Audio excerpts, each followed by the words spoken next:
Welcome back, everybody. You may not know, but this week is Fire Prevention Week right here on Guam, and Captains Joseph Flores and Ron Castro from the Fire Prevention Bureau join me right now on Extra. Gentlemen, Hafa and thanks so much for joining me. Thank you very much. Hafa. All right, Captain Castro, what is the theme for this year? Prevent kitchen fires. Yes, prevent kitchen fires. We have a lot of fires actually that come out of homes, and a lot of times it's because people forget that they're actually cooking, and so they have an unattended cooking, and so the theme is to prevent kitchen fires. A few things, you know, the governor in the proclamation signing on Friday pointed out a few pointers. One is don't leave your cooking unattended. Keep children away at least 3 feet away from cooking appliances. And then if you get a fire while you're cooking, a lot of times we do a lot of deep frying and maybe the oil catches on fire. Simplest way to put that out really would just to be turn off the stove, one, and then just cover the pot. Get the lid and cover the pot real quick. Well, Captain Flores, a lot of people don't realize like that not all fires can be put out the same way, and most people just think, you know, you fill a glass up with water and you just throw it at it and everything. So for people that are concerned about fires in the kitchen, what should they know about the different types, you know, maybe gas-related fires or grease fires or something? Well, it's good to have a fire extinguisher in the kitchen, in the home.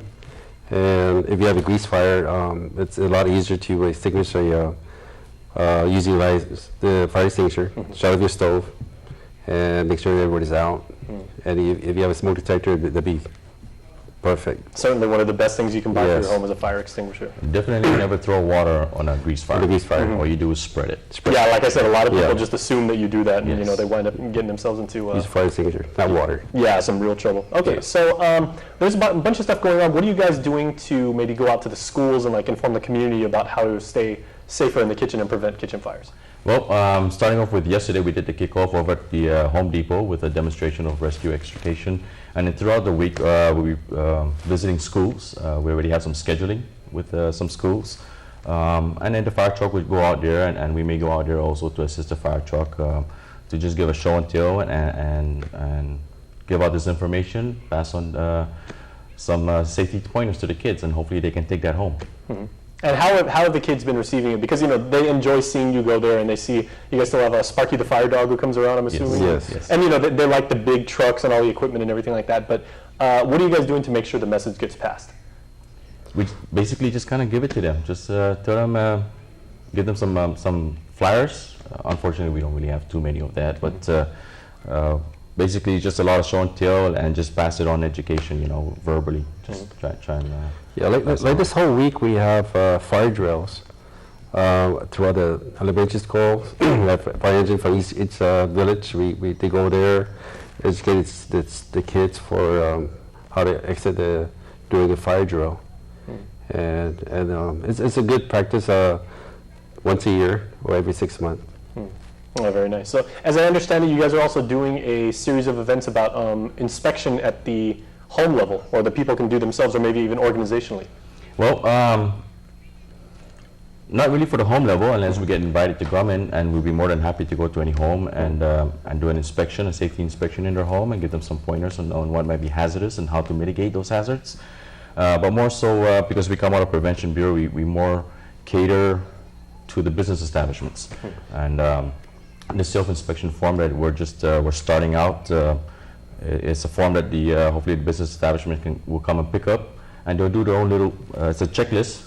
It's actually 8 pages long, and they'll do a checklist on what kind of hazards that may be present in their environment or their occupancy. Bring that to us. Of course, if they have any questions, they can ask us over at the Prevention Bureau.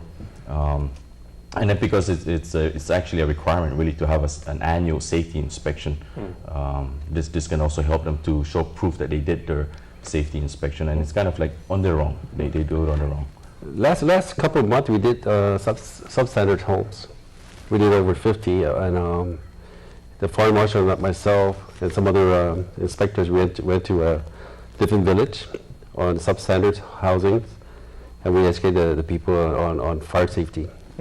Now, what are some things that that questionnaire involves? So maybe people watching right now, they can say, you know, like this is what might be considered hazardous, or you know, like and sometimes people say like within the home or a business, they can say, okay, that's a fire hazard, or you don't realize a hallway has to be a certain width, and you can't exactly like stack books or put equipment there because technically you're making a fire hazard. Okay, regarding hallways and exits is one of the biggest things. You want to make sure that your exit is always clear. In a fire, the first thing you want to do is get out of a fire. That's the most important thing, is to evacuate. So you want to make sure that your hallways are clear. One, you want to make sure your doors are not blocked and obstructed at home or at business.